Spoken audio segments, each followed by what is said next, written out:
ನಮಸ್ಕಾರ ನನ್ನ ಪ್ರೀತಿಯ ಪುಟ್ಟ ಸ್ನೇಹಿತರೆ ಹಾಗೂ ಮಕ್ಕಳೇ.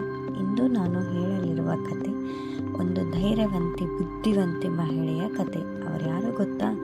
ಅವರು ಭಾರತದ ಮೊದಲ ಮಹಿಳಾ ಶಿಕ್ಷಕಿ ಸಾವಿತ್ರಿಬಾಯಿ ಪುಲೆ. ರೆಡಿಯಾ ಮಕ್ಕಳೇ? ಹಾಗಾದರೆ ಕತೆ ಶುರು ಮಾಡೋಣ. ಬಾಲ್ಯದ ಕತೆ. ಶಾಲಾ ಜೀವನ. ಬಹಳ ವರ್ಷಗಳ ಹಿಂದೆ ನಾಯಗಾವಿ ಎಂಬ ಚಿಕ್ಕ ಹಳ್ಳಿಯಲ್ಲಿ ಸಾವಿತ್ರಿಬಾಯಿ ಎಂಬ ಹುಡುಗಿ ಹುಟ್ಟಿದರು. ಸಾವಿತ್ರಿಬಾಯಿ ತುಂಬ ಕುತೂಹಲ ಇರುವ ಹುಡುಗಿ. ಎಲ್ಲವನ್ನೂ ತಿಳಿದುಕೊಳ್ಳಬೇಕು ಅನಿಸುತ್ತಿತ್ತು. ಅವರಿಗೆ ಪುಸ್ತಕಗಳು ತುಂಬ ಇಷ್ಟ. ಆದರೆ ಆ ಕಾಲದಲ್ಲಿ ಹುಡುಗಿಯರಿಗೆ ಶಾಲೆಗೆ ಹೋಗಲು ಅವಕಾಶ ಇರಲಿಲ್ಲ. ಸಾವಿತ್ರಿಬಾಯಿ ತನ್ನ ಅಮ್ಮನಿಗೆ ಕೇಳಿದರು, ಅಮ್ಮ, ಹುಡುಗಿಯರು ಯಾಕೆ ಓದಬಾರದು? ಅಮ್ಮ ಮುದ್ದಾಗಿ ನಗುತ್ತಾ ಹೇಳಿದರು, ನೀನು ದೊಡ್ಡವಳಾದ ಮೇಲೆ ಇದನ್ನೆಲ್ಲ ಬದಲಾಯಿಸುತ್ತೀಯಾ ಅಮ್ಮ? ನೀತಿ ಪಾಠ. ಪ್ರಶ್ನೆ ಕೇಳುವುದು ಜ್ಞಾನಕ್ಕೆ ಮೊದಲ ಹೆಜ್ಜೆ.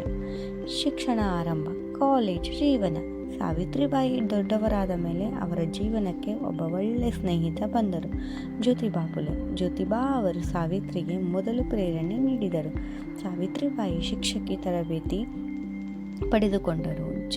ಜನರು ನಗುತ್ತಿದ್ದರು, ಕೆಲವರು ಕಲ್ಲು ಎಸೆಯುತ್ತಿದ್ದರು. ಆದರೂ ಸಾವಿತ್ರಿಬಾಯಿ ಹಿಮ್ಮೆಟ್ಟಲಿಲ್ಲ. ಅವರನ್ನು ಪ್ರತಿದಿನ ಒಂದು ಹೆಚ್ಚುವರಿ ಸೀರೆ ತೆಗೆದುಕೊಂಡು ಶಾಲೆಗೆ ಹೋಗುತ್ತಿದ್ದರು. ನೀತಿ ಪಾಠ. ಸ್ವಪ್ನ ದೊಡ್ಡದಾಗಿದ್ದರೆ ಕಷ್ಟ ಸಣ್ಣದಾಗುತ್ತದೆ. ಶಾಲಾ ಆರಂಭ. ಮಕ್ಕಳಿಗೆ ಪ್ರೀತಿ. ಸಾವಿತ್ರಿಬಾಯಿ ಮತ್ತು ಜ್ಯೋತಿಬಾ ಮೊದಲ ಹುಡುಗಿಯರ ಶಾಲೆ ಆರಂಭಿಸಿದರು. ಮಕ್ಕಳಿಗೆ ಪ್ರೀತಿ ತೋರಿಸಿದರು. ಆಟ ಪಾಠಗಳ ಮೂಲಕ ಕಲಿಸಿದರು. ಮಕ್ಕಳು ಸಂತೋಷವಾಗಿ ಅಕ್ಕ ಅಕ್ಕ ಎಂದು ಕರೆಯುತ್ತಿದ್ದರು. ಸಾವಿತ್ರಿಬಾಯಿ ಹೇಳಿದರು, ನೀವು ಓದಬೇಕು, ಮುಂದೆ ದೊಡ್ಡವರಾಗಬೇಕು. ನೀತಿ ಪಾಠ. ಶಿಕ್ಷಣವೇ ಜೀವನದ ಬೆಳಕು. ಅಂತ್ಯ ಸಂದೇಶ.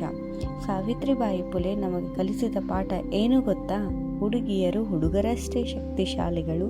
ಶಿಕ್ಷಣ ಎಲ್ಲರ ಹಕ್ಕು. ಧೈರ್ಯ ಇದ್ದರೆ ಏನಾದರೂ ಸಾಧಿಸಬಹುದು. ನಾವು ಇಂದು ಶಾಲೆಗೆ ಹೋಗುತ್ತಿದ್ದರೆ ಅದಕ್ಕೆ ಕಾರಣ ಸಾವಿತ್ರಿಬಾಯಿ ಪುಲೆ. ಧನ್ಯವಾದ ಮಕ್ಕಳೇ.